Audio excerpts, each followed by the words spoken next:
TWM Podcast.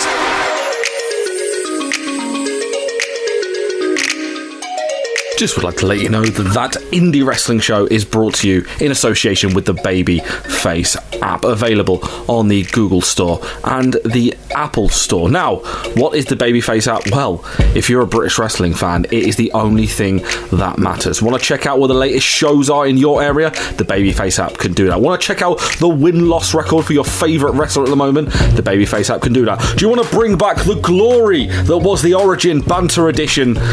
Sadly, Babyface haven't got that kind of sorted out yet. Imagine it's in the beta stage, I can be assured. But if you want to check out any of their matches from Progress or anywhere else past, you can check it out at the Babyface app. Also, you can read loads of articles from loads of esteemed wrestling personnel, including ourselves, TWM. You can check out all of our BritWres articles in one easy place, and that is the Babyface app on the Google Play Store and Apple Store.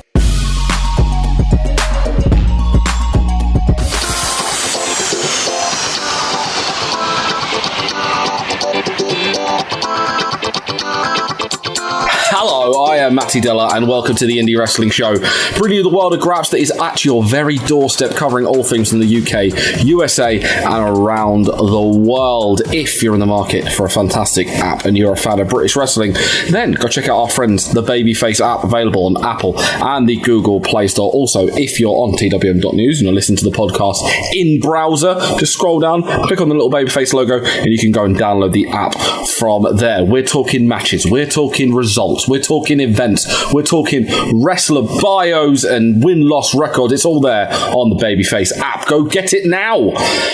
We are also brought to you, not just us, but all of the TWM podcasts that bring you content 6 days a week about the wonderful world of wrestling by Squared Circle Box, your monthly dose of wrestling swag, hoo-has, trinkets, doodads, and anything you want for just a small price. You can get 10% off that small price by using the code TWM News at squaredcirclebox.com. We have got a packed show today, previewing, reviewing, and another word that sounds like viewing with my two finest chums. As I said, I am Matty Deller, and I am joined by Michael Mears.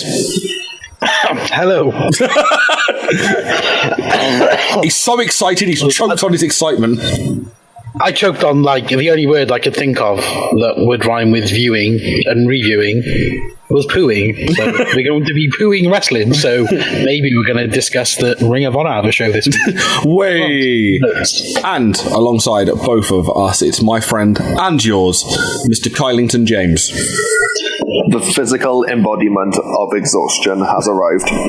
Yeah, I mean, I'm amazed that you wanted to come on this week, because as you've been texting all of us every day, you are literally doing the work version of the 7 biggest mountains in the world, i.e. working every early shift possible so you can do Progress and Sheffield on Sunday. So I can do Mistletoe, so I can do unboxing. Yeah. At this point, I have had 4 hours sleep, roughly, in the space of the past 72 hours. So this could go very well. This is going to be great. We've got someone on the verge of a nervous breakdown, and I've got Mike and Carl here as well. So this is going to be fan-dabby-dozy. So without a further ado, let's start off with some wrestling on the old internet box, shall we? MLW Fusion starts off with a recap of last week's Thanksgiving special and the betrayal of Tom Lawler. And then they just casually drop in. Apparently this week we're getting a Taipei death match that never got mentioned again. It did get mentioned again. It got mentioned when it got cancelled. I must have missed that, because I thought they mentioned it and then didn't mention it the rest of the episode. It was in the recap, when they did the recap of last week's main. It was just like one of those newsreel headlines on the bottom, Taipei Deathmatch has been cancelled due to someone being injured. So basically they just did a massive cock tease at the top of the show for no reason. It was the only thing I was excited about. I feel like they treated it like 40 mile an hour winds in Lincoln. Just casually let it roll along the bottom of the screen. Then we get into a battle royal where Grogan, I imagine is the same guy from last week, over Cotto Brazil, Jordan Oliver, Myron Reed, Richard Holiday, Leo Bryan, Gringo Loco, Timothy Thatcher, Dominic Guarini, Douglas James, Savio Vega, Zenshi, Ricky Martinez, Barrington Hughes, Dr. Dex, who may have been a Poundland villain of the Poundland Action Man instead of Dr. X, and then 2 members of American Top Team. DJ Z's brother. Dr. Dex. Yeah. Shut up. Hello, I'm Dr. Dex. Come to Dr. Dex's store in Bolton for your finest DJ equipment. I was going to say, why is he Paddy McGuinness? We've got tape decks and the newest craze, CDs. Wasn't he called Lucas last week? Yes, but apparently he's either called Grogan or Gorgon. So for the majority of this, I'm just calling him Grogan Gorgon, and that is now his name. Call him Gorgonzola. He was a... Shut up. Second time. Just shut up. This is a battle royal, so it existed. Hammerstone was on commentary and he kept calling Rich a soy boy. Mike, there were some guys in this that were so no name, the commentary team didn't even know who they were and when they got eliminated. I'm sure I got to Red Shirt 1, 2, and 3. I thought I was watching like proper old school TNA and they just got the security in there. Red Shirt Security. That's just top team. Kevin Northcutt and the other one. I couldn't remember what the other one was called. And then I halfway through this, I kind of dawned on me and went, what is this for again? Is this just a battle royal for the sake of a battle royal? I think it literally is. We're down to Gringo. Did have some good moments, though. I generally zoned out, not gonna lie. I paid more attention to this than anything else. Gringo Loco, Timothy Thatcher, Douglas James, and Gorgonzola. Gringo gone, James Superkick, Gorgonzola, Grogan, Smogan, Shogun. Had no effect, and he gets eliminated. We get down to Thatcher and Jeff. I'm calling him Jeff. Him named Jeff. His name is Jeff. Thatcher uses his submission skills to counter. Tall Jeff. Thatcher uses submission skills to counteract Hot Steve, but a Big Boo and Mexican Eagle wins. I don't care. Barry Scott wins. But the biggest thing from the tall lad that's now in the dynasty, usually you want imposing gear, not sexy onesie that Grogan Gorgon wore. He looks ridiculous. What fetish club did Hammerstone find him in? You just don't question whether Hot Steve's. Hot Steve's Sex Club. Hot Steve's Sex Club with on the decks Dr. Dex. Sounds like a Saturday night in Wolverhampton. Oh, we would know. Yes, we get a recap of Myron Reed winning the middleweight title via Teddy Hart Fireball, and then it dawned on me that Teddy Hart in kayfabe was literally fired from MLW. You told Mike to shut up, and now it's our turn against you. Very well played. That's bad. In case you didn't know, Teddy Hart was released from his contract from Major League Wrestling, and they gave a one sentence. We have released Teddy Hart from his contracts. That was literally it. So what? No even like best wishes. I don't think they did Future Endeavor. I think it literally was, we have released Teddy Hart from his MLW contract. It was literally that one sentence. It was almost like anybody that looked at the MLW page, well, it was short enough they could have tweeted it, but they put it up on their website just to gain hits. They could have done it via TikTok. It was that level of short. Yeah. Hang on, Mike, I like how you're assuming that the MLW page gets hits. Well, it does, because I had to go there just to double check there was anything more to the story. And there wasn't. Literally, there was one full stop more. That's all they had. Yeah. It spoiled me. Teddy Hart is saying they didn't back him when all the accusations came out regarding his ex-girlfriend and various controversies surrounding that. That's all I'm really going to say about that. And MLW hasn't really said why they fired him. There's reports that he was reportedly unprofessional. Shocking, I know. Yeah, it was a real shame because he was he is like one of my top 10 favorite wrestlers of this year. Like, he would make my list, and whether he does make my list, you'll have to find out this coming week when we do the first ever, the TWME's, the first one for Male Wrestler of the Year. But I feel like he can't be there on his own merit because he had such a good year, and then he's fucked himself over right at the end by getting himself fired, and it's disappointing. Because we've rooted for him, Mike. We have supported that man. We've been going all year, like, to bat for him. Yeah. Teddy Hart, the wrestler. But yeah, it's just disappointing. The weird thing is, it's with very little news coming from MLW about it. Like, you don't know, are they WWE fired him and given him 30 days notice, or is he just contract ended, that's it, he's free to do whatever?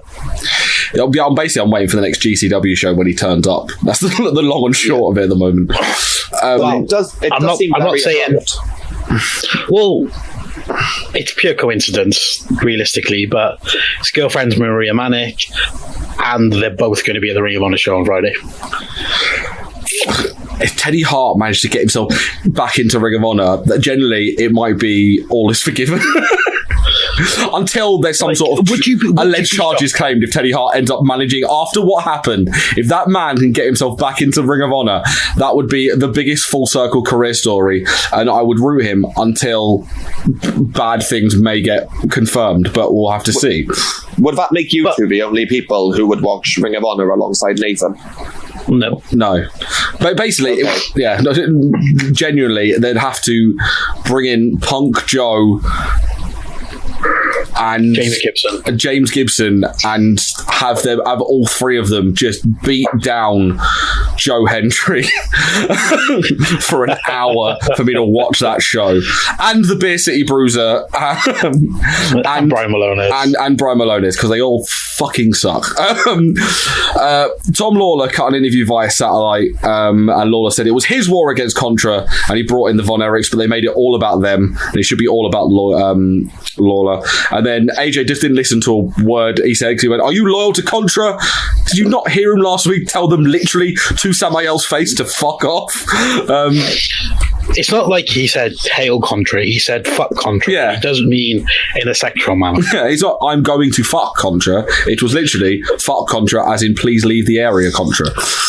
Maybe taking the filthy nickname a little bit too far. This is the new Val Venus. Wow. Lawler keeps looking off camera in a Lex Luger style, almost as if he's reading lines as he's doing his promo. It was really off-putting. Let's be real. Nobody was infused about doing this like live via satellite, but clearly taped promo.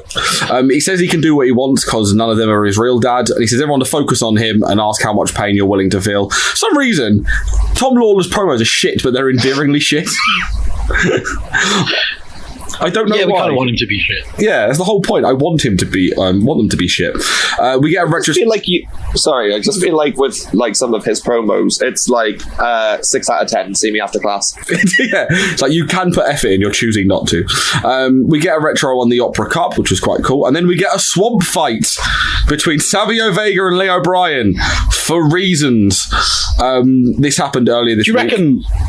All I can think of is like when they recorded this show, like these sets of shows in Orlando, did they get like a ridiculous sponsorship from like a energy drinks company? Up all night, they'll just go, fuck it, we'll film half the show at night. Like, that's all I can think of. I get bad sponsorship, please. I think they finished the taping and they were like, oh, we've got like half a camera battery life left. Swamp fight? Fuck it. Punch kicky. Brian bites Vega to take control. More punch kicky? That's something different. Cowbell shots. Vega used a large piece of wood to knock Brian up against a chain link fence and then tried to hang him. AJ did a really good Saturday Night Live cowbell reference, which was great. Brian then hits him with a cowbell shot for a near fall. More punch kicky. Vega hits a spinning wheel kick on the grass like he's a backyarder for the win, and then Savio Vega calls him a dumb motherfucker and chokes him out some more. This was really weird. Just strange. Yeah, I wasn't. I don't know. I zoned out for this. 6 out of 10. See me after class. I'm not gonna lie. I was worrying because I zoned out during the Battle Royal as well. Yeah, I zoned out for a lot of this episode. I'm not even gonna lie. Out in the main event. We've all done it today. Yeah, Casey Lennox looking remarkably well after getting battered last week by Priscilla Kelly. Caught up with the Von Erich brothers. Yeah, I'm zoning out. You know what I need? A Von Erich promo. That'll get me back into the proceedings. Not me back into proceedings, but probably in a different way than you guys. You and formerly of this parish, Your Victoria, really fancy the Von Erichs. I don't get it. They genuinely are the human embodiment of beige. It's just... Don't get too attached. They'll die soon. Oh, God! No. That's like my phrase, though. The current generation are fine. They're all three of them are pillars of wrestling. Marshall, Ross, Lacey, they're all fine. If this generation's good, they're not gonna I swear to God, it's some sort of Final Destination thing that befalls the young Von Erichs. It's your own fault. That should be the next. If they should relaunch the Final Destination brand with the Von Erichs. Yeah, but then it goes from being a movie to a documentary. It's like Blair Witch. She has her ugly stick. I'm fine. That's no way to talk about the Von Erich brothers. Oh, we crossed the line, didn't we? This week's MLW was really bad. Ross says the funniest bit comes next. Carry on with the Ross says he was heartbroken after what Lawler did to him last week, and Marsh said he was pissed off, and he told Lawler, hope he didn't see him in the ring because this was a fight he wouldn't be able to finish. We then get a vignette for a hot new wrestler coming to MLW. It's going to be an absolute game changer. It's ACH. Oh, this is awkward. He's gone. Genuinely lost my shit when I saw this. I was like, oh, for fuck's sake. Genuinely, I got a text from Mike saying immediately they've got an ACH vignette in MLW. I've been laughing for about 5 minutes. The thing is, I can imagine you doing this, Mike. I was just like, wow, they fucked this one up a treat, haven't they? Yeah, it's one of those things. It's like, I don't want to mock ACH. Well, when we get to about ACH later, we will discuss that. However, it's an online product, and you had the 24 hours to get rid of the vignette to say he's coming. When did he come out and say? Hang on, when did this go up? Saturday. Saturday morning. And so they could have delayed it to Saturday night and just literally cut that bit out of the show. Let me have a look for his tweets for a second. The tweet was Friday. I'm fairly certain it was Friday. If it was later, then I will hold my hands up. But I swear it was. He tweeted Friday, and then the show was up Saturday.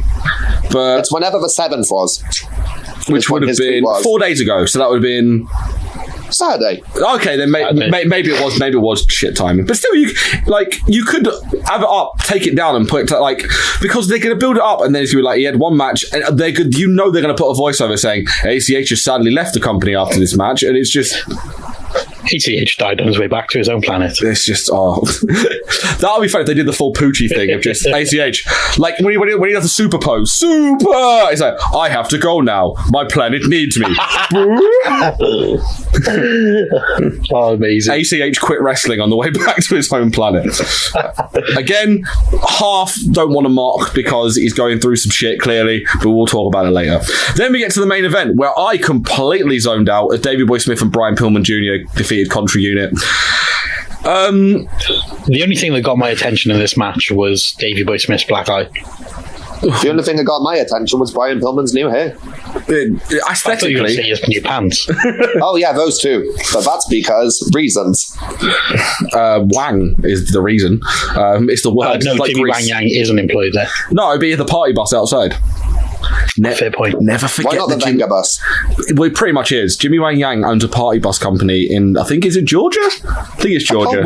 Never forget. I can't wait for the day that Jimmy Wang Yang drives his party bus around. You get on, and the Venga Boys' best hits are playing, featuring the Venga Boys. Don't worry, whoever the first person is to get married from TWM, we're making their stag party is going to be on Jimmy Wang Yang's party bus. It's happening.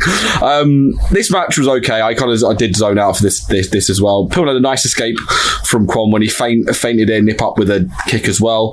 Tripped into the ropes, and then Contra got control. Gotch basically just walked over Pillman, and then he tagged him.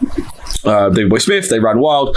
The finish came when Pillman smacked Kwon with a super kick, and then Smith hit Gotch with the heart attack with the air Pillman closer, which I really like, and they called it properly this time to pick up the win. This was not a good episode of Fusion. It was just really like for normally end of a taping loop. We say this was the last one. I thought this was the last one in the No. This was the last one in Orlando. This one was, so yeah. I thought this weekend's one is the first one from the Opera Cup. Then last week we said that this was the first one from New York, so we were mistaken. I was sure this was the last one. I was wrong. Okay, yeah, let's not lie though. That makes more sense. This whole episode was like what they're trying to convince us MJF's put in his face filler. Well, you've got to think about this. They've kind of sort of lost MJF. I don't know whether he's going to be. I know he's back at the Opera Cup, so I hope he'll be back then, which is good to see. But they're not going to have him on the regular. Teddy Hart's gone. They were going to bring in ACH, and obviously he's gone. They've lost a lot of their big names, and they're bringing in smaller names they need to build up, but they're not building them up very. Like Mance Warner should be up there right now, and he's not. They've got him in this never-ending feud with Jimmy Havoc. But we've also got this AAA partnership with guys coming from that, so I think that's going to fill a lot of spots just in general on their shows. No, I agree, but I think Mance is going to come through, and like the other end of this Jimmy Havoc feud as a big star. But also, they announced yesterday that they've changed one of the taping dates in February to April. So I think potentially that could have trying to read between the lines. It sounds like AEW are going to do a pay-per-view in February, so it looks like they've moved that show so that like AEW can run that date, and they're not going to miss out Jimmy and MJF and so on. Makes sense, definitely. If you're having Graps problems, I feel bad for your son. I've got 99 chapters, and this Sunday is one. Boom. This Sunday in the O2 Academy in Sheffield, with a Flake Progresses final chapter before unboxing, chapter 100, if you will. And we needed someone who's going to be there. So, Kyle, you'll do. You're going to be down there for this card, and it's a spicy boy. It is a spicy boy. This card is 100% my type on paper. There's a lot of stuff to unpack, so let's get right into it. First of all, naughty boy Mark Andrews, naughty flippy Welshy bastard Mark Andrews, facing a literal gorilla in Primate. He is a literal gorilla man. Interesting. Snooki would be happy somewhere. It is nice. It is an interesting clash of styles between these two. I don't think I've ever heard of this match happening, but as long as Mark's he's still quick paced from what we've seen, even despite being it's not a phase mob now. He's on full emo as Mandrews. Then we've got a tag match that is up all of our Strazas, Mike. The Grizzled Young Veterans against the Anti-Fun Police. Always good to see the Anti-Fun Police back in progress, Michael. Just, it shouldn't be fun, but the Anti-Fun Police will just stick around for the whole match. And it's going to get to GYV, so it's perfect. Yeah, and they've got going to get some promo. Yeah, the best comic foils. Oh, the joys.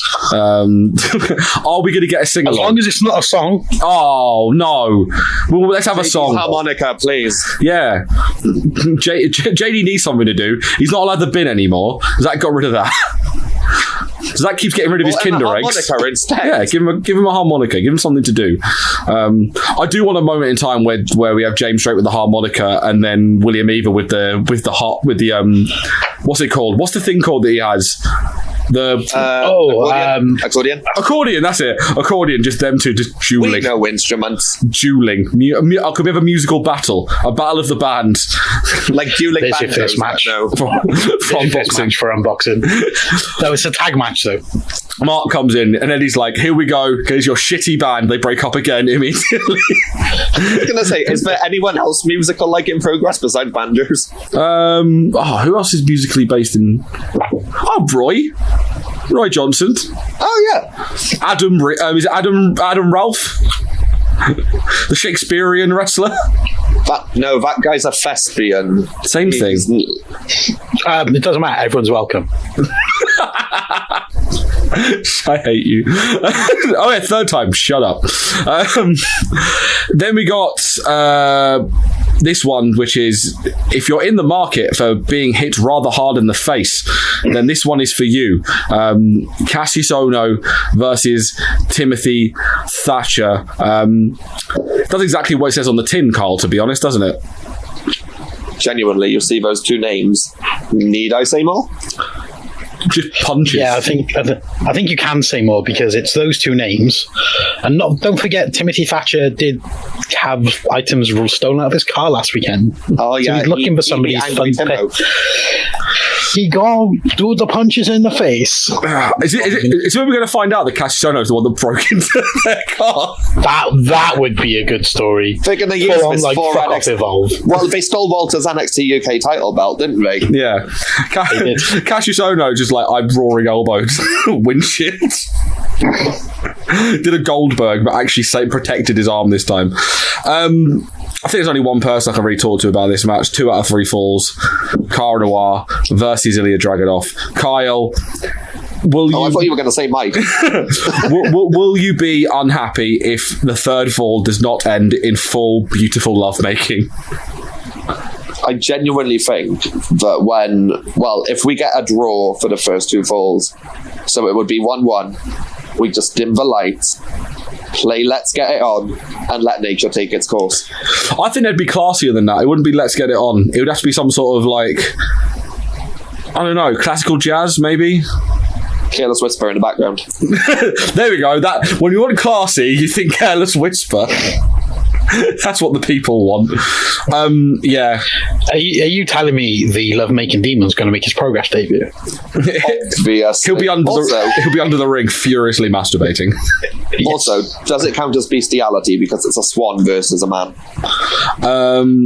No, because he's actually a torpedo. Yeah, it's a swan. It's a swan versus a torpedo, so it's fine. Have you ever seen a swan fuck a torpedo before? Yes, once. It's an inanimate object, but it still sounds like a Pornhub category. Maybe we'll just put this match on Pornhub. That'll be it. Every match will be on Demand Progress. This match is going to be on X Hamster. I'm looking forward to before the match, just like Jim announcing the following contest is brought to you by Brazzers. The following match is being streamed live on Pornhub. It's just, I'm just thinking of it like it's the third. I want the ref to check them out, make sure they're both wearing condoms, just like practicing safe sex here in Progress. Progress Pro style knockout or submission match. Mike, your favourite, Chris Ridgway against Paul Robinson. Yeah, well, we've all heard that story about Robbo at the seaside, haven't we? What, beating the crap out of someone? Yeah. Again, this show is very much if you're in the market, people hitting each other really hard in the face. You've got a lot of matches that are right up your Strasser for this one. And I like kicky grabs, so this is a good thing for me. Also, I love the fact that you segued in from the condom joke into a match featuring someone whose nickname is Hard as fuck. Couldn't plan it, honestly. Progress Women's title. You got Mako. Yeah, Mako Satomura. Actually, it's pronounced Steve. It's Grogan. It's Jeff Satomura. Jeff Satomura versus Jeffy. No, Miko Satomura against Ginny. If we are serious, this is probably the match. Probably actually the 2 main events of the matches I'm most looking forward to, which I guess is the whole point of a wrestling card. Mike, this has potential to absolutely steal the show. Mako against Ginny. It does, and it should have a big fight feel to it, but I don't know why they haven't done anything. I've not seen any promos for this or anything just to hype the match.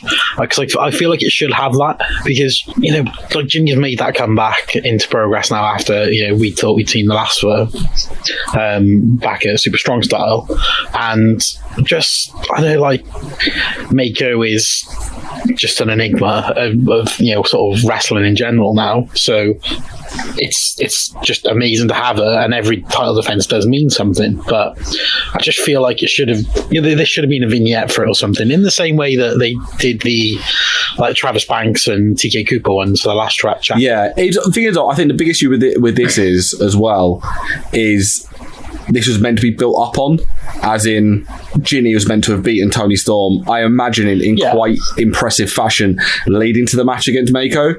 Which is why it feels to me like there's been no build, because the planned build has not happened, because it was meant to interlink Progress's main rivalry with Future. Because you could have used Millie as like a stepping stone. So but then you've got the link between Millie and Mako, for Millie being over and training with Sendai for so much of this year. So Ginny could have used that as sort of like a driving force going forward, that she demolished Mako's newest protege. Yeah, it's one of those things. Like, I imagine this match is going to slap, but it could go either way as well, which I think a lot of people are really forgetting, because a lot of people are like, oh, it's going to be Mako, and then a lot of other people are like, oh, it's going to be Ginny, but no one seems to be saying either one of these women could win. A lot of people are dead set on one or the other. It's going to be a draw. It's a pick'em. This one for me is absolute pick'em. But also, one of these things, we still don't know where Ginny's allegiance is like. Is she meant to be face? Is she meant to be heel? We don't know, because the Millie thing didn't really help. People started booing her because it's Millie. Everyone's going to cheer Millie McKenzie. So, and this one she's going against Satomura, so Ginny's still a heel, but then when she returned, she was meant to be, I'm fairly certain she was meant to be like a face, a Jimmy Havoc style, like she's being called the Queen of the Goths, like that's a face, I feel like this is very muddied, and they've got to get them... But as someone who was there at Manchester, sorry, I have to put this in. She interrupted a heartfelt Toni Storm promo, like when she was saying the only thing that's like been a constant in her life through all the baggage is the fans. So maybe she is still meant to be the bad guy. I know, it's just there's not been any clear lines. However, there are definitely clear lines in the main event. Progress Unified World Title match. I really wish they wouldn't keep calling it a Unified World Title now, because there was a line literally straight from my eyeballs to the center of that ring, where tears will be flooding probably when David Starr wins. Do you genuinely think David Starr's winning? I genuinely think, unless Angry Emo Boy interrupts, David Starr has won this. Oh, for me, I think it's Mandrews cost David all day. Yeah, but with the Primate match also happening, I'm thinking Mark gets mega fucked up. Oh no, I'm thinking Mark gets Eddie DQ'd. It's going to be a fun finish, because honestly, and unboxing's already meant to be a mental, like, crazy show stuff. If they're going to do any bit of storyline booking, what I would love, if possible, is we get FSU against Wrestling Without the E, and David Starr brings in Kingston to fuck up Mark Andrews. So can I add into that for a second? Yeah. You bring in Imperium, we get a triple threat. Just bring in all the tag teams. Bring Proud and Powerful back. Bring in Los Angeles Park and LEO. Yeah, but for me, you bring in Imperium, you bring in Marcel, and you bring in Eichner, because since Eddie's won the title, Progress has had nothing from Walter. I think Volt was going to turn up at unboxing. He will. I think he's turning up possibly with Imperium, though, which is why I feel like he's going to have that. If we have Imperium running rule over Progress, I'm genuinely going to be regretting getting my Club Progress renewed. Same here. I will be actively looking to sell mine on. We cover NXT UK. I fucking cannot, I love Fabian Eichner's great. Marcel Bartel is great. Alexander Wolf is good. Volta is good. I cannot stand Ringkampf, Imperium, any of that. It just bores me to fucking tears. It's for me, they're a group that is own. We are serious wrestlers, and I'm like, if you're a team that is serious wrestlers and you're not meant to be a parody, i.e. Lance Storm being a serious wrestler was a parody. That was the whole point of it. This is them being like, no, we are serious. We're serious. We are a serious team. Serious. And I'm like, oh, fuck off. Like, seriously. I'm now starting to realise, and I can't believe I'm doing this, is how turned around I am, that Thatcher was the reason I liked watching a lot of ring camp stuff. Because actually, as much as I moaned about him, he was the one who brought a lot of personality to Volta and Thatcher.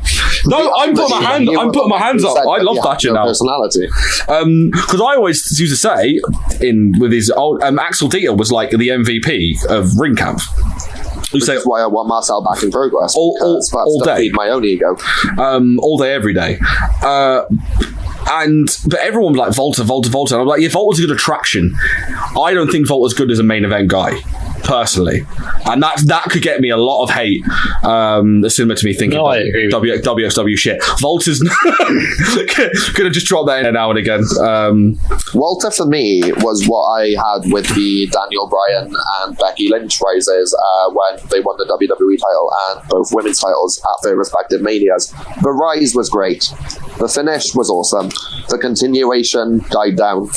We're not talking about Ilya and Cara Noir at this point, Kyle.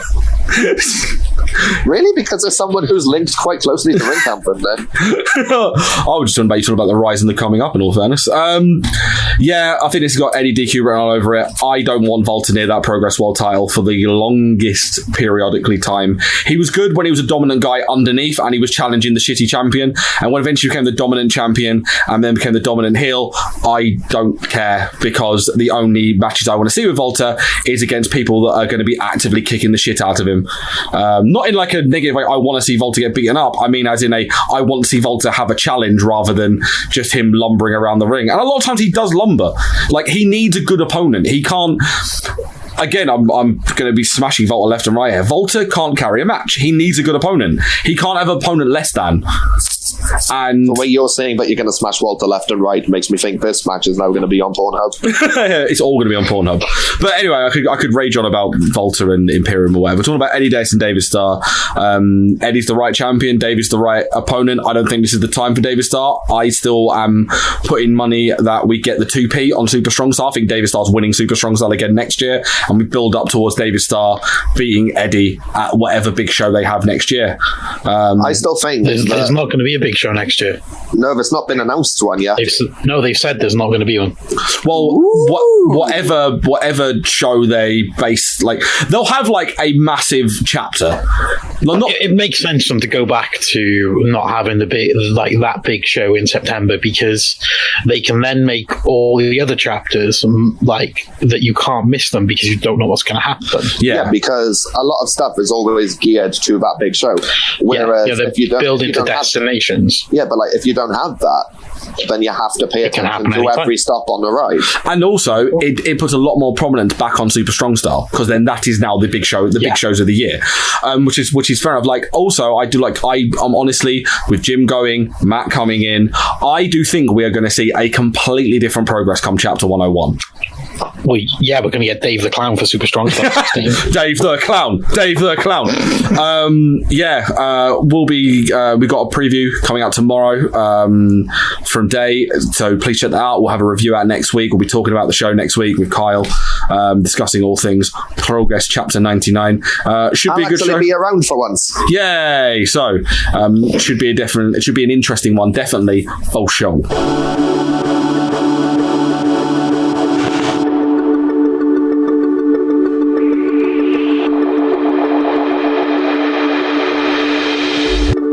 This podcast, and indeed all TWM podcasts, are brought to you by SquaredCircleBox.com, the only place for your monthly wrestling box needs. With things from superstars from WWE, AEW, New Japan Pro Wrestling, Impact Wrestling, British Wrestling, Independent Wrestling, and loads more, it is the only place that matters if you want to get the best wrestling swag for a low price. That low price is just £25. People, what a bargain! And you can get snapbacks, t-shirts, magazines, DVDs, trinkets, whatchamacallit, doodads, you name it, they have it each and every month. And just because you listen to TWM, you sexy people, you get 10% off your first order. All you got to do is use the code TWM News in the checkout. Just use the code TWM News in the checkout for 10% off your first order at squaredcirclebox.com.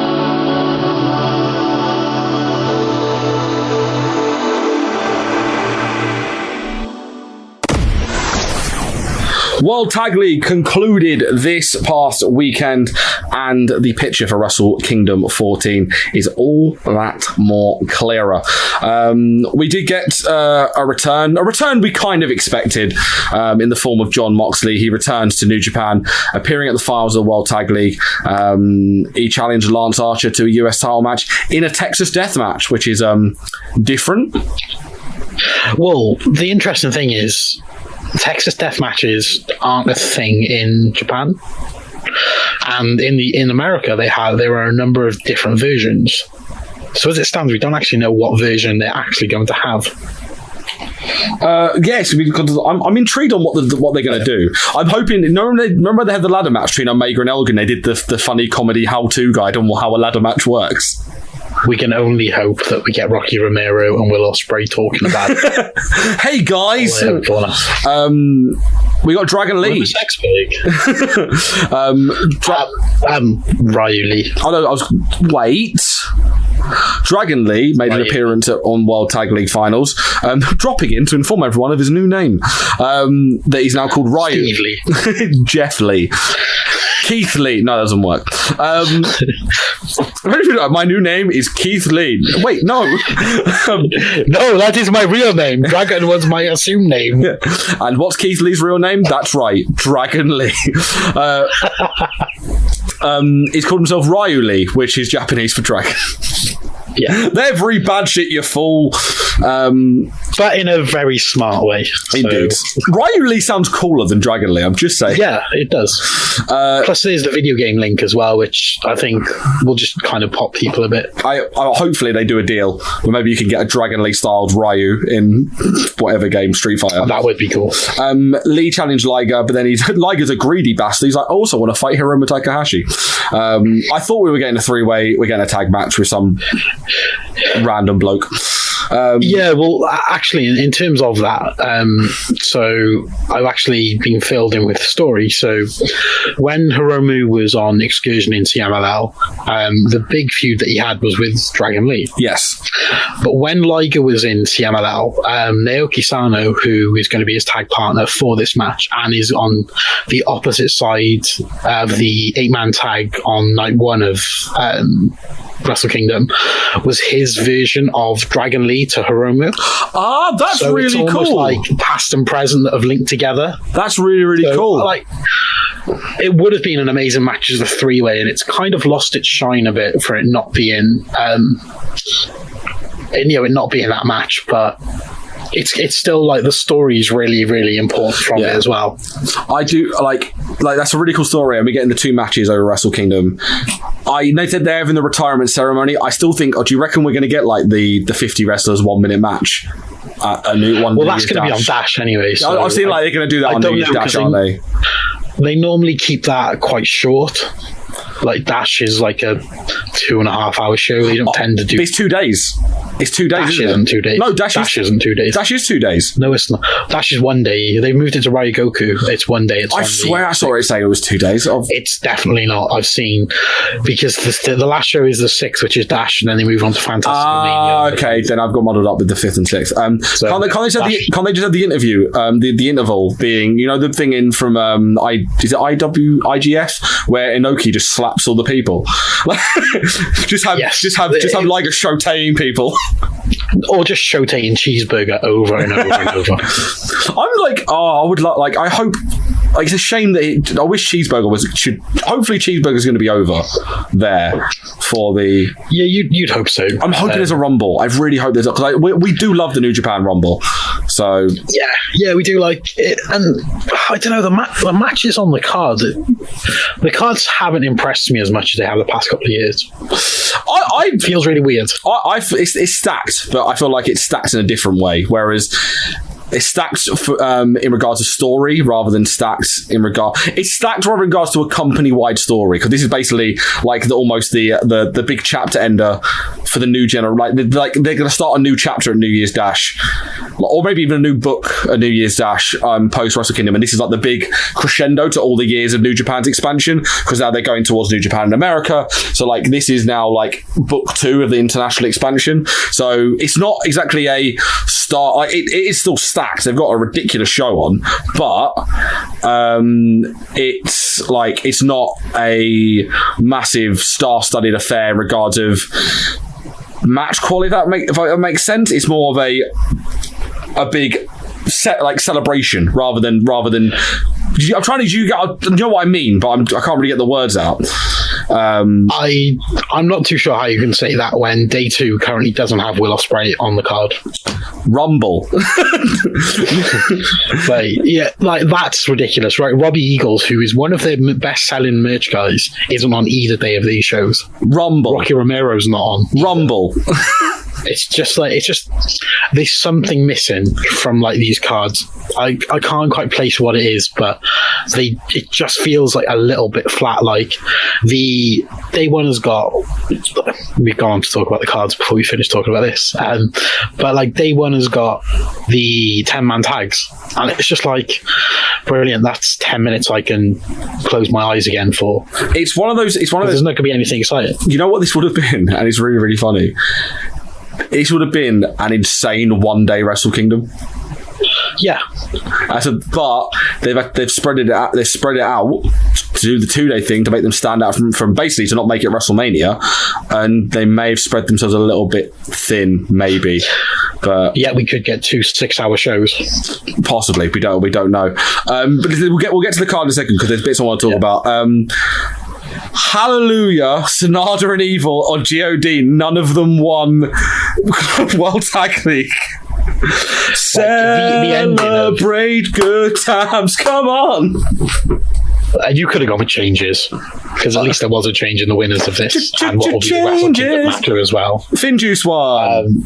Yay, which is amazing, because like Juice,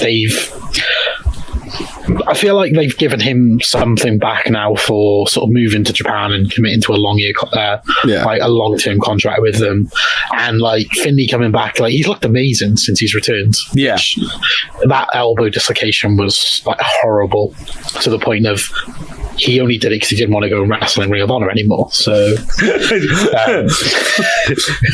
I'm not sorry. I'm not sorry that you broke your elbow. I promise I did not injure my own elbow, so I didn't have to go to Ring of Honor because it's shit. I'm hoping they were the yeah, super cool. Jericho sent another video to Hiroshi Tanahashi, but I want to get to the highlight of this because I fucking pissed myself laughing at this. So Okada was being a bit of a dick to Ibushi. Like he was just fucking annoying. Like, you know what it's like in your day job when you know there's one kid that's really just annoying everybody. But then it's like, you know, there's going to be one kid that's going to fight back, and that's what Kota Ibushi did. Yeah, but it was brilliant because he hits him with a briefcase. When I say hits him, he fucking leveled him. He fucking full arm extension, not like 2 hands, like title belt shot. Full on, this bitch empty, yeets into the head of Okada. And then just started fucking his shit up. Oh, God. I wonder if they are toying with the idea of turning Okada heel. Well, I was just thinking that. I was going to say, do you think at least he's going to work heel for their match? Yeah, because Kota's getting cheered. Like, Kota is getting cheered. Yeah. Over them too. I think that's natural for the G1 winner. They tend to be the fan favourites in that regard. It's going to be interesting. This is the card for Wrestle Kingdom. So you've got LIJ, Bushi. Double dash, double gold. You got Bushi, Shingo, Evil, and Sanada against Despy, Taichi, Minoru, and Zack Sabre Jr. Hopefully, Curtis Chapman joins LIJ in the meantime. Then you got Chaos. You mean takes over? Takes over. Yoshihashi, Toriyama, and Tomohiro Ishii versus Hiroki Goto. And Hiroki Goto. And Hiroki Goto versus Chase Owens, Takahashi, Bad Luck Fale, and Kenta. Once again, the Nether Openweight 6-man tag team titles are not being defended on the show. Maybe they got stole from someone's car. Jushin Thunder Liger, Tatsumi Fujinami, the Great Sasuke, and Tiger Mask with El Samurai against Naoki Sano, Shinjiro Atani, Tashihito Takiyawa, and Taguchi, which just feels like such an out of place person on that team. I know like Taguchi's like a friend of Liger's and stuff. It's so funny to be like Atani, Takiyawa, Taguchi. It's like everybody like old and then Taguchi. But then again, with how much Taguchi smokes, he's probably got the same health as like these older guys anyway. He's a New Japan dad by just lung capacity. Then we got the tag title match, God against Finjuice, the Texas Death match between Lance Archer and John Moxley, Ospreay versus Hiromu Takahashi, JY versus Tetsuya Naito, and for the Intercontinental title, and then for the heavyweight title, Okada versus Kota Ibushi. Day 2, announced so far, because I imagine they'll announce stuff probably closer to the time. Jushin Liger and Naoki Sano versus Ryu Lee and Hiromu Takahashi. The junior heavyweight tag titles, Ishimori and ELP versus Sho and Yo. That match is going to be incredible. It's going to be very, very good. For the British heavyweight title, Zack Sabre Jr. versus Sanada. I've not seen the video, but I've seen clips of Sanada trying so hard not to laugh as Zack goes on one of his rants. Honestly, it was one of the funniest things. Like, I woke up really, really early on Monday morning, and I had a notification from Twitter saying this the press conference was going on, so I was like, oh, fine, I'll check it on. And literally it was at a point when Zack had come out and sat down, and like, the one-liners he came out with were just so funny. Was he just ranting about politics or about Sanada in general? No, there was no politics in it at all. He was just bringing up how Sanada was dressed in all white, and like, he was just taking the piss out of him, like just at unbelievable levels. It was fantastic. You got the winner of they're facing the British heavyweight title. You've got the winner of Lance Archer versus John Moxley against Juice Robinson. And how funny would it be if New Japan are hyping up the first ever double champion is going to be announced, and then Juice wins the tag belts and the US belt? They kind of done that by accident and gone, fuck, shit. I can't believe we've done this. Kenta against Hiroki Goto for the Never Openweight title. The literal third place playoff match of the loser versus Okada and Ibushi versus the loser of Jay White and Tetsuya Naito. You say third place, but this person is going to be the next challenger to whoever wins the double gold. Yeah. So at least there is something in it now that they've added that. But can you imagine? Like, we've just come off the Rugby World Cup ended about a month ago, and watching the third and fourth playoff game, it was just, you could see people were naturally up for playing it, but also the fact you're like, well, I'd rather be playing tomorrow for the actual trophy. Yeah. You got the Battle of the Wrestle Dads as Jericho faces Hiroshi Tanahashi, and then double gold dash. The winner of Okada versus Kota Ibushi is going to be Kota Ibushi against the winner of Jay White and Tetsuya Naito. It's going to be Tetsuya Naito. There is one unannounced match as well for this card that's listed. There's no indication of what it's going to be. They've just got listed on the schedule that there's one unannounced match. Curtis Chapman versus Minoru Suzuki. They've saved it for Wrestlekingdom, baby. Is that for the newly created RevPro World Heavyweight title? That's for the newly created RevPro Greatest Man in the Universe belt. Greatest cape in wrestling championship. One other little New Japan thing is, do you know that CMLL do the annual bodybuilding competition? Yeah, I'm vaguely aware of it. So New Japan are holding their first one on the 20th of this month as well. Oh, sexy. So the people that I've heard that are in it, there's Sho from Roppongi 3K, there's Tanahashi's in it, Toa Hanare's in it, and there's a couple of other guys. So I don't know if it's actually getting any coverage on like New Japan World or anything. We'll watch it together on stream, and the first one to get a boner loses. Or really, they win. Or they win. It depends what way you look at it. Also, New Japan announced a new US tour. It doesn't matter. Yes, new cities in there as well. Yeah, we're more concerned with sexy New Japan boys bodybuilding.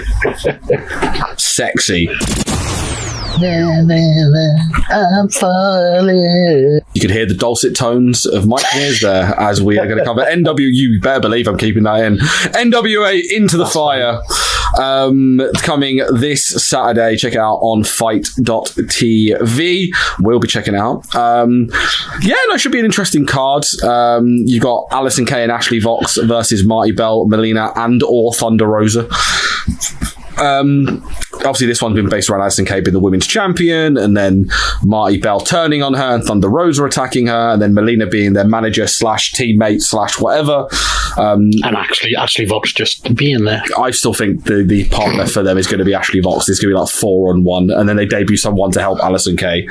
But it's going to be very, very interesting little contest between those guys. Then we've got the match that we're all concerned about, but not for one person, for the other. We've got Trevor Murdoch against the question mark Karate.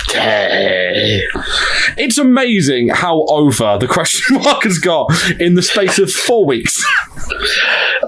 I think it truly shows like the power of a crowd, because people don't get over for like no apparent reason. Well, people do get over for no apparent reason, because like you think a lot of the times like you don't know why, like just in general with like friends, how you can decide in the space of like an hour, you go, hey, random human, I like you, we'll be friends. And I kind of think like I feel like that's what we've done with the question mark. That's what I did with Casey Catal on TWM Talks this week. Please check it out. It's one of the things we've gone, no, you're our favourite. We have decided it's you and then Tony Falk are the two MVPs of NWA Power so far. We've also got for the NWA Tag Team Championships, the Rock and Roll Express versus the Wild Cards. Of course, last week Rock and Roll Express picked up the W and won the belts. So we've got your standard rematch between them, Tommy Boy and the other one, and Roy, Jeff. It's going to be interesting because it's obviously going to be a longer match because it's a pay-per-view. So. And obviously it's on pay-per-view, so it's a live stream. There's nowhere to hide if something goes wrong as well. So hopefully we get a Canadian Destroyer from one of the Rock and Roll Express. We can only hope and pray. Come on, Ricky Morton. Come on. I wonder if we'll get a hot tag. We just don't know. Who knows with these kids? It's crazy. These young bucks, the Rock and Roll Express. Eli Drake versus Mr. Anderson. A pretty standard feud between these two. Eli Drake turned on Mr. Anderson, leading to them wrestling. By the way, I'm also very a upper mid-card feud, isn't it? Yeah, I'm also very intrigued on how this is going to work on a pay-per-view, because none of them have theme songs. So it may just be a very short entranceway to the ring, and they'll just introduce them as they normally do. It's really awesome. They have like a WrestleMania style ramp. 2 minutes of silence as they walk down to the ring. But yeah, like these guys, they're both very, like, obviously Mr. Anderson's a veteran. Eli Drake is a established talent. Should be very, very good. I'd rather just have them two just on a mic, just barrage each other with abuse, but here we are. National Championship, Colt Cabana versus Aaron Stevens versus Ricky Starks. This is a very interesting one because it's three completely different styles.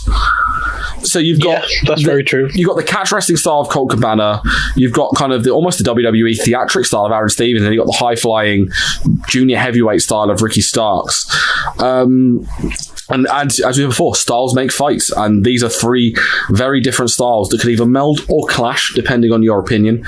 The only thing I hope from this like, if they do move the championship off Cabana, is that whoever gets it keeps it for a while, because this NWA national title's moved around loads. Yeah, they've hot potatoed it a fair bit, haven't they? Yeah. Then the main event, obviously the biggest match of the card, the biggest storyline throughout NWA, the World Heavyweight Championship, best 2 out of 3 falls, Nick Aldis versus James Storm. The first fall is the senior official, NWA senior official, oh, I forgot his name. Is it Brian Hebner? Brian, no, yeah. Brian, yeah, sorry, it's Brian. No, it's because both falls are Dave Hebner. How could there be 2 Dave Hebners? Yeah, so we've got Brian Hebner. Second fall is Tim Storm, and then the third one will be decided by a coin toss. I imagine the coin is going to be rigged, and Tim Storm's going to screw James Storm out of the belt. It's an intriguing one, because obviously Nick Aldis has been tremendous. I'm not going to lie. He's a fantastic world champion. Probably one of the better world champions out there at the moment. And they're playing James Storm. I don't know whether they're going to be playing James Storm as the face or the heel in this. I feel like he's meant to be the heel. But he's the heel with very valid points. They've cut quite close to the bone with a lot of this stuff, haven't they? Yeah. So it can go either way, and I can see. I think we're both deadly agreed on the fact that Tim Storm's going to be involved in however the match finishes. Yeah, the referee is going to fuck on one of them. Yeah. But like, I don't really know which way he's going to do it. Yeah, because you think about that, Aldis beating him cost him ever being able to challenge for the NWA title. Yes. So does he then cost Aldis the title? I don't know. Like, literally, he could fuck either way. Which is something I thought I'd never say about a 50-year-old man. But All I can say is I just hope Mama Storm is proud of him. But like, also, did you see the whole, they're doing the whole conspiracy thing, and then last night they aired the full match from the pop-up show where I haven't seen the. I've not watched it, but like, it's the thing where he's quote unquote screwed out of the belt. So I'm very intrigued. While we're here, let's do some predictions. Why not? So Alison Kane, Ashley Vox against Melina's lot. I'm going Melina's lot with Ashley Vox turning. So yeah, Melina's lot. The question mark against Trevor Murdoch. I wonder who's going to win that. Ironically, the only question mark about the result of this match is one of the participants. Yeah. And he will be the winner. NWA Tag Team Championships, the Rock and Roll Express versus the Wild Cards. I'm saying the Wild Cards are winning it back. I don't think they're going to keep the belts on the Rock and Roll Express. I think it was I'm going to go the other side. I'm going to do the Rock and Roll Express just for the lols. It just seems weird. Like, I feel like it was just to pop the audience before the pay-per-view. But like, I don't know. I think it's that classic thing of everybody's expecting the titles to go back because they just did it for the old school NWA thing. But they'll probably I think they'll just change it back on the TV. Maybe. Or maybe we're going to get Rock and Roll Express against heel Eddie and Homicide down the line. Yeah, maybe. Eli Drake against Mr. Anderson. I feel like Eli Drake's the one they're pushing more. So yeah, definitely. There's more upside to Eli Drake winning this. Yeah. National Championship. I'm going to go Aaron Stevens. I just feel like he's Ricky Starks in this. I feel Aaron Stevens. I think he'd be a great face for the company. Yes, but I feel like they can hold off on that for a little bit longer.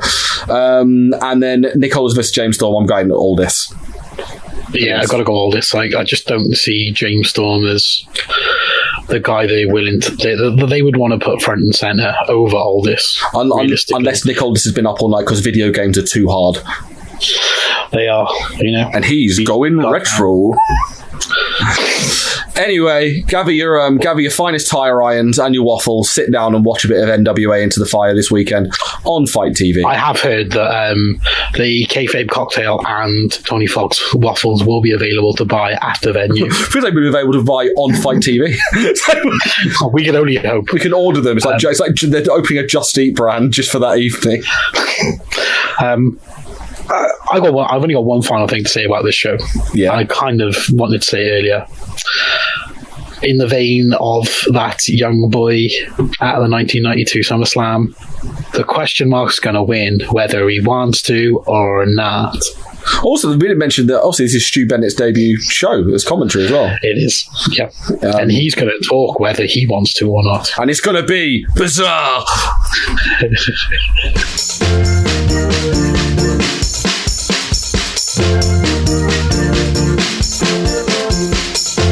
Why not not spread? I said, why not spread the gospel of the TWM squad with some of our lovely merch over at Teespring? We have t-shirts for all shapes and sizes, hoodies, sweatshirts, mugs, stickers, and loads more. Also, just for listening to this podcast, you can get 10% off your order. I said using the code podcast. That's podcast. Once again, podcast in the checkout for 10% off at teespring.com/stores/TWM-wrestling-merch. That's right. Praise, testify.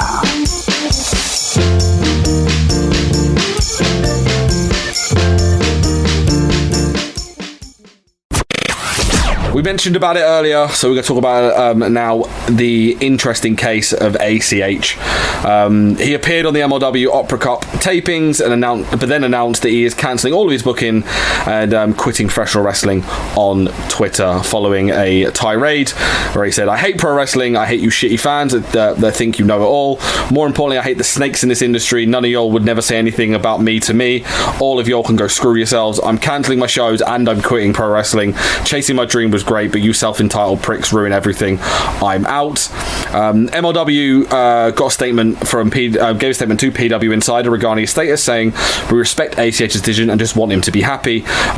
It's also interesting to know that ACH copped a lot of heat following a series of tweets with a Spanish-speaking fan. Keep in mind that was over his birthday, and we don't know whether he was a bit under the influence. We cannot confirm or deny that, but the tweets did indicate that either he was on the road to try and self-sabotage, or he might have had a little bit of the bubbly, maybe.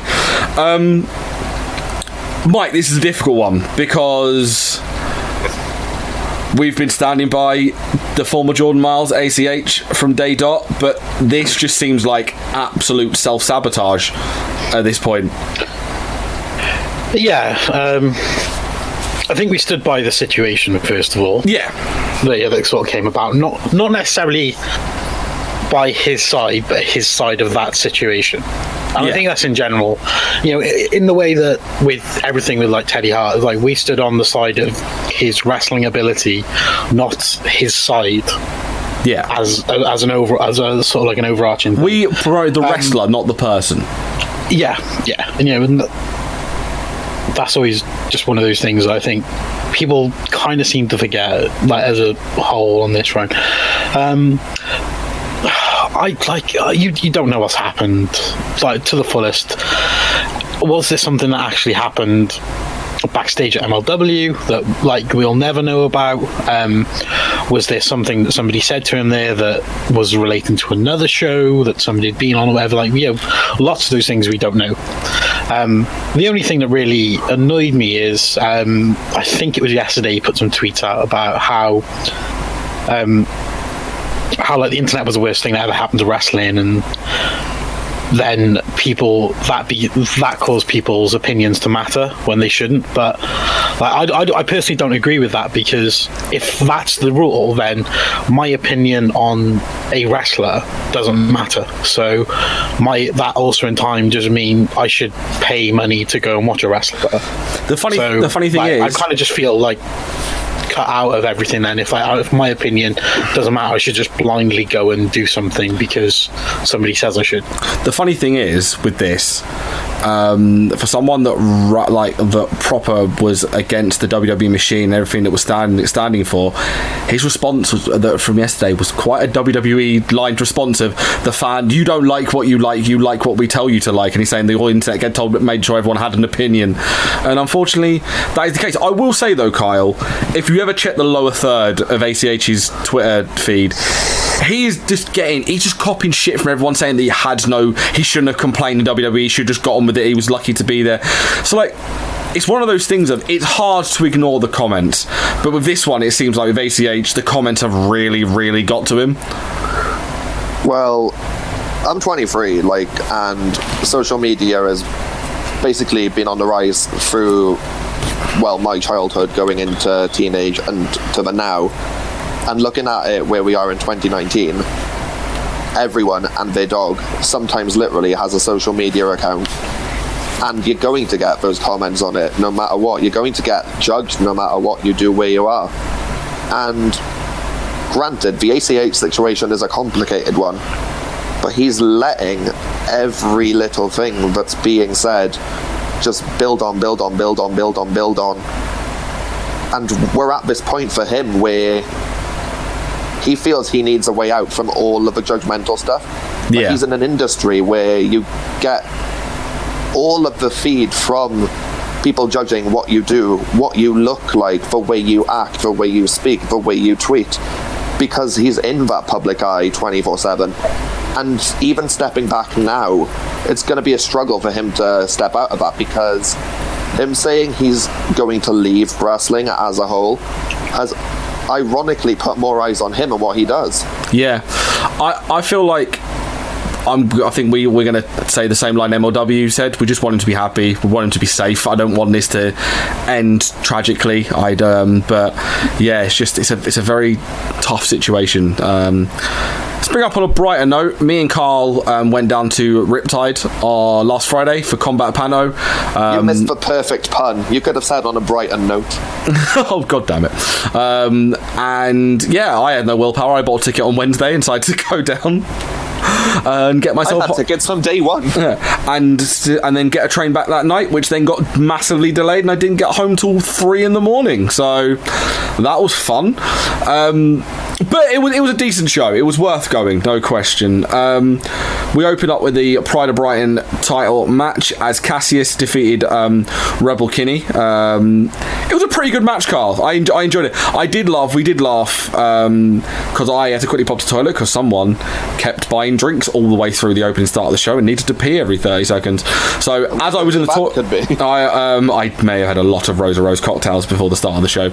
I went to the toilet, so I was like at the back of the room, through 3 doors, legitimately through 3 doors, could still hear Cassius screaming in the ring.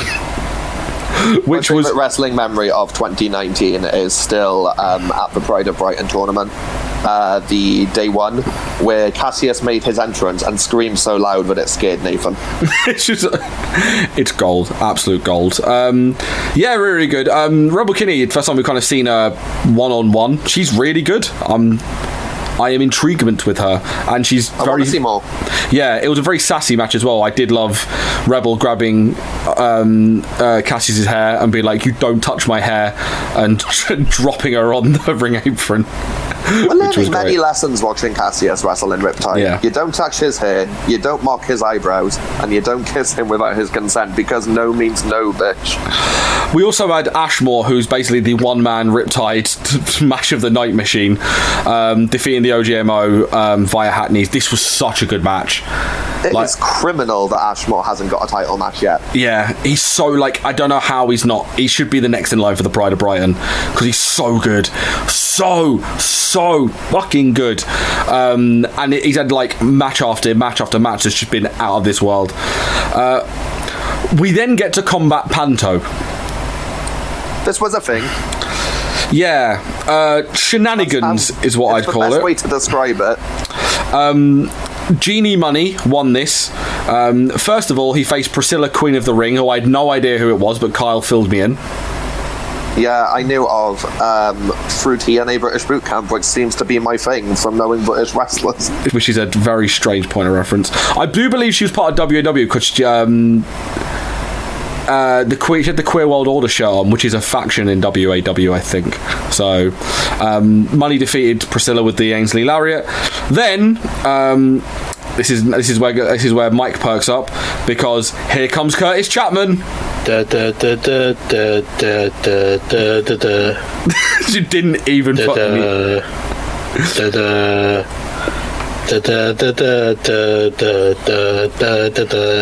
If you don't sing it properly, Curtis Chapman's not going to be able to face Minoru Suzuki this weekend. Well, it doesn't matter anyway, because Minoru Suzuki's a coward. There he is now! God! Run! Someone sounded the Suzuki gun alarm. God damn it.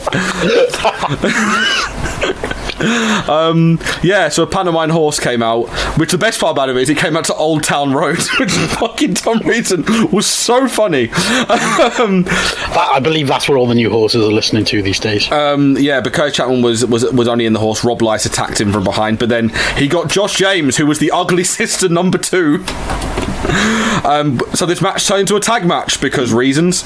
And Gene Money and it's Combat Panto. It's not supposed to make sense. Remember, it did. I was like, we get to the highlight a bit. Don't worry, where something happens.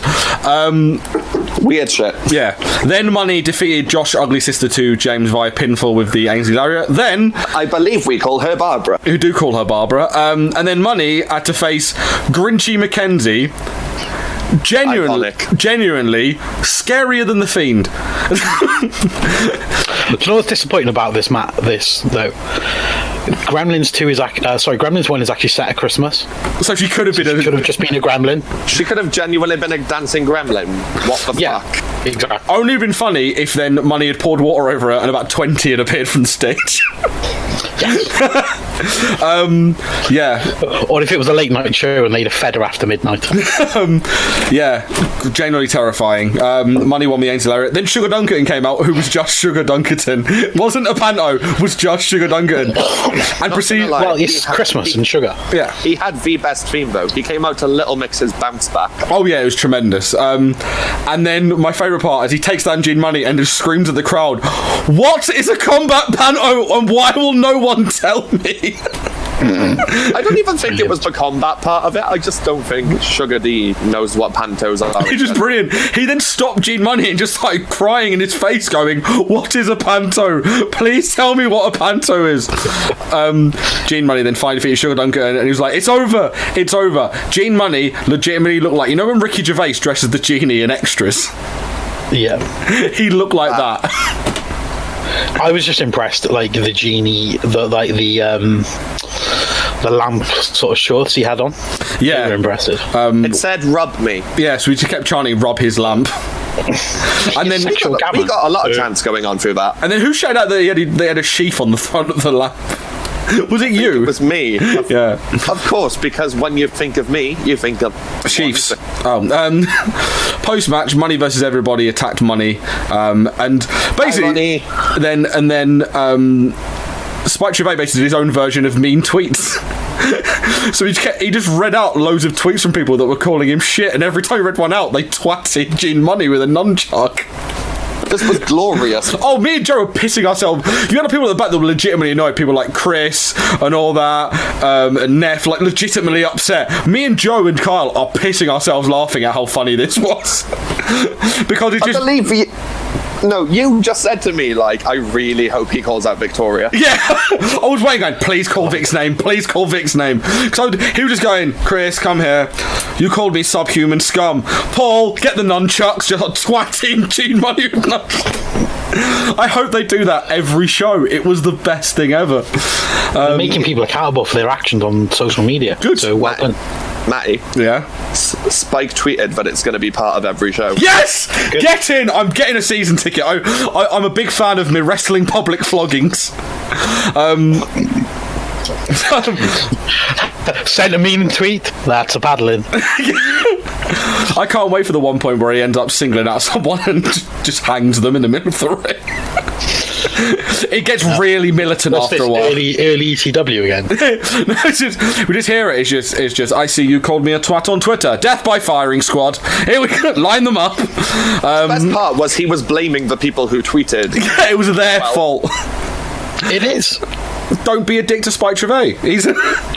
He's a lovely bloke. Then we are meant to have TK Cooper against Cara Noir, but before his match, Mike Bird twatted Cara Noir from behind with a steel chair. God damn it, Michael. Yeah, God damn it, Mike. Cooper was like reluctant to face Cara Noir because he's a face, but thing is though, even TK was like, it sounded comedically sarcastic when he's like, Cara, I don't want to fight you. Like, you're hurt. Like, we'll have this another time. Generally, I was like, just hit. I think I was sitting at you guys going, just hit him. Hit him, TK. You were. It sounds like Richie McCaw saying he never cheated. And then eventually got goaded into it and TK won with the axe kick. And I was the only person cheering for TK in the entire building. There was one point where, like, you were telling him to do a move and he just nodded at you. Oh no, yeah, he went up. Cara was on the top rope. He looks at me and I'm like, Spanish now, Spanish fly. And he looks at me, nods, I'm like, yes, do it now, like Star Wars, do it. It ended. I want to throw this out to you, Matty, for 1 second. We say that Ashmore has been the best bout machine of Riptide, but TK and Cara are 2 other names that could put that in. Yes, so, what I'd love to see, and I don't know whether Riptide are ever going to listen to this, but please give us Ashmore versus Noir or Ashmore versus TK. Ashmore versus Noir versus TK is what we really want. Have all 3 of them in the match. It'll be tremendous. Money versus Everybody then defeated the Anti-Fun Police, and then post-match, Money versus Everything Pillmanized the ankle of Santos. This match was okay. It wasn't. It's Dunn and Santos. You know what to expect. Dunn's very, very good, and Santos does a job.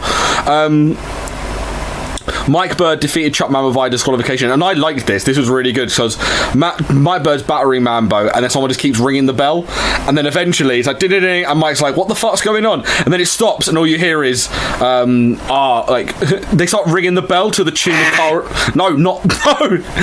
someone's like going angry, but someone starts ringing the bell to to the tune of Cara Noir's theme, which is a really pretty cool. And then he comes out and they have a bloody pull-apart brawl. And is it Cara? No, it's Mike who gets busted open, doesn't he? Proper, like... Yeah.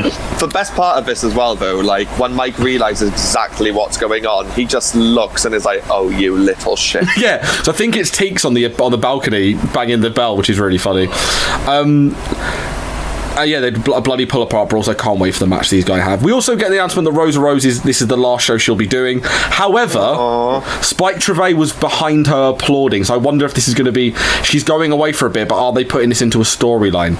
Maybe I don't know. It feels gimmicked. Trevay's blackmailing Rosa. If this ends next chapter with Shay being the ring announcer, I'm going to die. I can't remember who mentioned this point, but she retired after the second interval that we had, and just before Mambo versus Bird, she called Mambo the true Brighton champion. I think it might have even been you, Mike, like in passing, like through Messenger, you were like, that's unprofessional workplace. Yeah, so I wonder whether like she's like, I'm going to do something if you don't leave, so we'll see. Then we got Chikara versus Ginny with the Widow's Peak, which was the match that had the two themes that slapped the most, because we had what's it called? Turn My Swag On and KEB, so we were loving life. Our corner just turned into the party corner. Oh yeah, we were loving it. It was a whole show. It was an okay match between them two. I felt like it should have had a little bit longer. Then we got the Brighton Championship #1 contendership match. Jordan Breaks defeated David Starr. This was a thing of fucking beauty. It was just, it was so good. It was levels. It was just another level of gloriousness. Just great catch kind of wrestling between these two. I adored this match. But then at the end of the match, Money vs. Everybody attacked Breaks, but then the faces made the save and they all battered Shea Purser in a very house show style to wrap up the show. It was a really fun show. Really, really fun.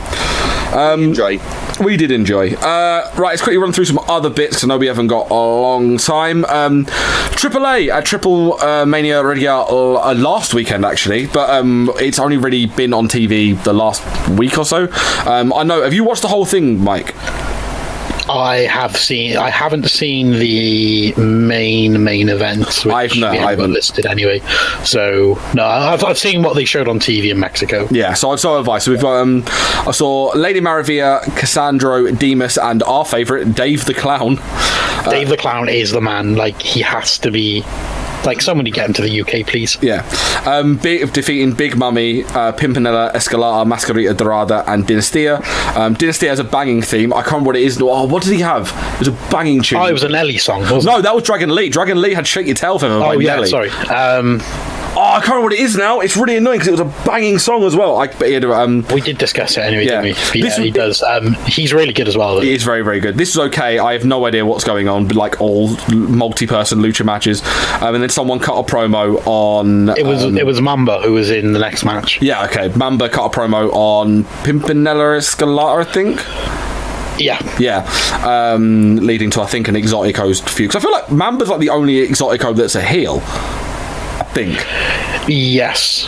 Yeah. We then get a Rumble match, which had Nino Hamburg wrestler. I really enjoy watching him when he's on his own. He's actually a really good wrestler for a big lad. I do enjoy watching him. He's incredibly athletic, to be fair. He reminds me very much of like AC Romero. Like, very big, very, very good. He defeated Mamba, Mr. Iguana, who we both love. It was amazing. Just absolutely amazing. Abismo Negro Jr., Michael Nakazawa. So this match was great because it had Michael Nakazawa in it. I think you mean Nakazawa. Superfly, Australian Suicide, Murder Clown, and La Hydra. I feel like there were more. There was a Drago. Yeah, Drago was in this as well, wasn't it? Drago was in it, yeah. La Hydra, your favourite, your new favourite. Oh, yes. She has the most, like, she's a tremendous wrestler. 2, her mask is very, very cool. And 3, has the most beautiful eyes I've ever seen in my life. Danny doesn't listen, it's fine, the girlfriend's not listening. Most beautiful eyes I've ever seen in my life. It was just nice and silly, wasn't it? Yeah, and also we felt like... I think it was good. It's very weird. We spoke about... With Drago, like, you would assume that Drago would be on the same level as a Penta and a Phoenix, but he's kind of just been stuck in the novelty... Like, he's like on the same level as a Mr. Iguana or a Murder Clown at this point. It's a weird one. I don't know if he's been injured or what, but he's just seemed to be lost, and I don't know if he's working as much as like the rest of the guys, so that's affecting his position. But he just does seem quite far down the pecking order there, which is quite disappointing because he's brilliant. Lucha Underground, he did seem on the same level as Penta and Phoenix, and he was a really important part there. Yeah, it's just interesting. We then had the Reina de Reinas championship matches. Taya Valkyrie defeated Fabi Apache, Aiko Hamada, Kira, who I believe is your favourite, and Lady Shani. Absolute chaos, but really fun. There was a nice nice multi-woman submission, some nice fast-paced action. Taya wins with the Road to Valhalla, and like a lot of AAA matches, very hard to keep up with. Yes, I think it's just a Lucha Libre thing of the in and outs on without needing tags, or when somebody goes out of the ring, somebody else comes in from the other side, and it just almost continuous chains of wrestling. Yeah. Then we get to the match that I loved, which was Kenny Omega defeating Dragon Lee for the AAA Mega Championship. This was fantastic. It's like we had the best bout machine backing with Kenny. Yeah, because they finally given him a match where he could really get his teeth into properly. The big thing I know, like we both agreed on, was that how much like we'd love to see in like heel Kenny in this as well. Working heel, which was great. The dive from Dragon Lee, the head first suicida. It beats the Keith Lee one to Adam Cole for me. Oh, what? Yeah. The thing is, though, unlike in the annals of great yeets and dives, for me, it is Dragon Lee's is pretty good. Or I don't know, middle tier Dragon Lee, great tier Keith Lee, God tier that time that Phoenix kicked Antonio Peña's relative in the face. The best dive of all time. And obviously Sophia Alonso was actually sat at ringside during this show, and I was like, thank God Phoenix isn't on it. All I could think. Just comes down from Aerostar's platform. Plancher. Kenny banged out a Kreuzraff, which, spicy take, I prefer to the One-Winged Angel. I love the Kreuzraff I think is a better move than the One-Winged Angel. The One-Winged Angel is so protected. Oh yeah, it's a one-hit KO. Yeah, but it's so protected that even when El Fantasma used it against Ospreay in New Japan, that like they wouldn't even let him actually hit it. Yeah. Yeah, really good. I've not watched all of it. I want to watch the mental multi-person loser gets their head shaved or something match. That's something like that. So, do you know about this? Like how they do this whole thing? So you think it's really weird that they've got loser loses their hair match, but like they've got luchadors in there who are wearing masks. So what they actually do, they will get the luchador to take their mask off, have their head shaved, and put the mask back on. Like it's just so. That seems so redundant. I've not had a chance to watch Long Live GCW, but you can check it out on Fight. I watched a few bits of that. I saw the flipping tombstone. Kyle, have you seen some of these moves from GCW this week? I've seen GIFs. I like GIFs. Did you see the Shane Mercer flipping tombstone? I don't think I have. It's on Logan Stunt. Literally, it's a backflip tombstone off the top rope. It's Send it to me obscene. straight away after this. I'll put it on the podcast post as well. But you The said only match I saw was there was a mental 4-way with Schlack, Jimmy Lloyd. There was some fucking big, massive dude, like real tall dude. He looked like was it Grogan? Jeff It Grogan. wasn't Grogan. He looked like a more handsome Lance Archer. He was like that level of guy. And then there was somebody else on there who had just broken into GCW. It was just an insane match. They just went everywhere, all around the venue. It was in like a bar.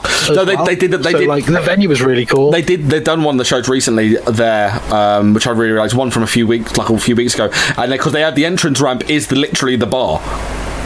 Yeah, which is really it's super cool. It's really cool to the point of where they've got the camera set up. You can actually see the door to enter the bar. Yeah, it's a really it's odd but amazing. It's a really cool little setup. Talk about the springboard tiger driver from Jordan Oliver. Yeah, that's really cool. It's such a cool move. Quickly run through some shows happening this weekend. You got Uprising at York Hall and Bethnal Green. Pretty stacked card, even though despite the lack of Curtis Chapman against Minoru Suzuki, because RevPro are cowards. Andy Quilden is a salad. We have Moonlight. Let's be real, he's going to interfere in that match. Moonlight Express versus Pretty Deadly, which I'm intrigued. Pretty Deadly is wrestling for RevPro, which is thought they'd be Progress exclusive now. You've got a Scramble, which is Carlos Romo and versus Dan Maloney versus Carl Fletcher versus Ricky Knight versus Robbie X versus Senza Volto. So flips, and then someone's getting dropped right on their head. Giselle Shaw versus Shanna. That should be a really good match.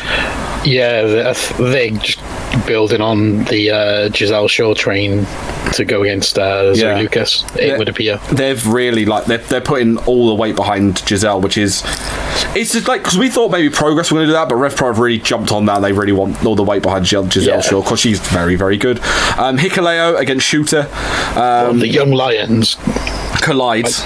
LIJ against Suzuki Gun. Hopefully Curtis Chapman comes in and beats all four of them up. Michael Oku versus Pac, the rematch, which I'm very, very intrigued by. This one I didn't know was happening. I'm very intrigued by this, which is this was quite late. This was El Phantasmo defended the Cruiserweight title against TJP. Very intrigued by that. Be a good match of styles. Yeah, good match of styles that'll be. And I think it's quite fortuitous booking as well. They've been able to get TJP, but you think realistically Michael Oku should be next in line after winning the J Cup. Yeah. So, get a high quality match in there for like ELP just elevate his star that little bit further. And you've always then got TJP if he gets close to beating ELP. Yeah. You've then got a potential challenger for Oku after that as well. Yes. If he does win the title. And then you got for the tag titles, you got the Legion, Rampage Brown, and the Great O'Khan going up against Kings of the North. The Great O'Khan Kills Island tour starts here. It's Northern Ireland. Yeah, he starts there and works his way up. No, he starts in Northern Ireland this month. Next month, at one of the RevPro shows, he's the Legion take on More Than Hype, so he's going for all of Ireland. he's going to unify Ireland in pain. Then we got Cage of Death this weekend, which I am very, very excited about. You got Young, Dumb and Broke against Jimmy Rave, Monster Mac, and Azriel. No Holds Barred. You got Alex Reynolds and Mark Sterling against Anthony Green and Ava Everett. A lot of these are based off. We talked about Night of Infamy last week, and this is the card based off that. Connor Claxton against John Silver in a CZW rules match. I love they just rename all the different things that are basically ultraviolet matches. You only got a Scramble #1 contendership match for the CZW wide title. Chris Bishop, Casey Navarro, Matt McIntosh, Leon Ruff, and Gabriel Sky. You got WSU title match on the show, which is really, really cool. I'm really happy they've got that on there. Chris Statlander against Brittany Blake. Both really, really good wrestlers. Obviously, Statlander newly signed to AEW. For the wide title, you got Jordan Oliver against AR Fox. That is going to be good. That's going to be ridiculous. That's going to be such a good match. CZW tag team titles, the Rep versus Bear Country, and then obviously you've got the match. You've got Joe against DJ Hyde, and then Cage of Death, which is Brandon Kirk, my boy Brandon Kirk, against Jimmy Lloyd, and we'll see if my new best friend Casey Catal ends up somehow taking a ridiculous bump in the cage of death. I have a horrible feeling she is. After listening to her interview, I've been quite excited to see how ridiculous of a bump she is going to take. I'm hoping, hopefully, her and Brandon go to see Frozen 2 before she takes a ridiculous bump off that cage. He has promised. Well, let's just be grateful that it's not a barbed wire rope match. Yes, so she won't get stuck in the ropes. She's gonna fucking hate me if you keep bringing that up. If you want to find out, listen to TWM Talks with me and Casey, because we die laughing at her getting stuck in the ropes at a night of infamy. Finally, ironically, Final Battle is this weekend. Did you know? No one else did. I did. Nathan probably did. Yeah. You got Dalton Castle and Joe. Dad is on it. Yeah. Dalton Castle and Joe Hendry against Silas Young and Josh Woods. Riptide versus Kenny King. I saw that and went, oh look, that storyline did pay off in the end. Good to know.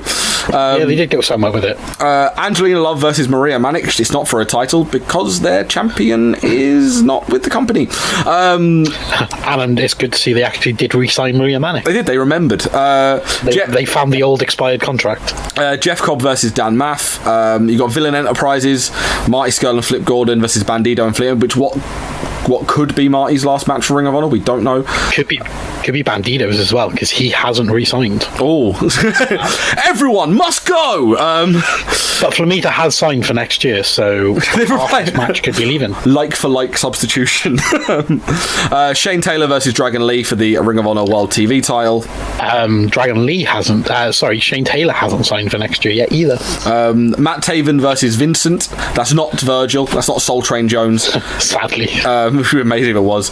That's Vinny. I actually watched the video package for that, and actually it's a really good video package for the Taven Vincent match. Sadly, it's a bit shit how it's all come about, though. Yeah, it's a bit of a. Basically, they've ripped off the Enzo and Cass storyline with the attacks and stuff. Yeah, there is that, but also the Kingdom is no more because of TK O'Ryan and the concussion issues he's having. Oh, I going on like 8-9 months now. Did not know that. Yeah, because Ring of Honor are bang 1,000 for concussions. Street Fight, Mark Haskins against Bully Ray, because Bully Ray has to be on the card. The Briscoe brothers against Jay Lethal and Jonathan Gresham. So this is where Gresham, I assume, finally turns on Jay Lethal. Or they both turn heel, we don't know. And then the main event, Roosh versus PCO, because when you think of a Ring of Honor World title match, you think PCO. Yeah. That's Ring of Honor. It's on Fight TV if you want to put yourself through it. Or a table, it's up to you. Yeah. Or exploding barbed wire ropes. TWM Wrestle, Twitter, Facebook, Instagram is the place to get us all out. Subscribe on Apple and Google Podcasts, Spotify, Stitcher, Podbean, Acast, TuneIn, YouTube, all that good stuff. Check all of our stuff out there. TWM.news. You can check out Day's preview of Chapter 99. We'll also be covering all things Ring of Honor, Cage Death, blah, blah, blah, all that good stuff this coming weekend, and RevPro as well. Michael, social media. Since he is wrestling, well, it's going to be at Tony_Deppin, but he's actually wrestling tomorrow night on for Beyond against the Spain by way of the UK's Carlos Romo for Beyond Wrestling. So Uncharted Territories on Fight TV. Give it a watch if you're about. Yes, indeed. Kyle. Just follow Be Cool, because he's no longer with OTT. If you haven't seen that video, Matty, it's... Oh no, I saw it. It's so funny. It's the fact they just put a big X through his face on the poster. It's just brilliant. Yeah, also remember we were covering NWA Into The Fire. You had heard the preview earlier on, but we'll be covering it on social media, and we're talking about it all next week. This has been the Indie Wrestling Show. Go support your local wrestling, and we'll be back next Wednesday.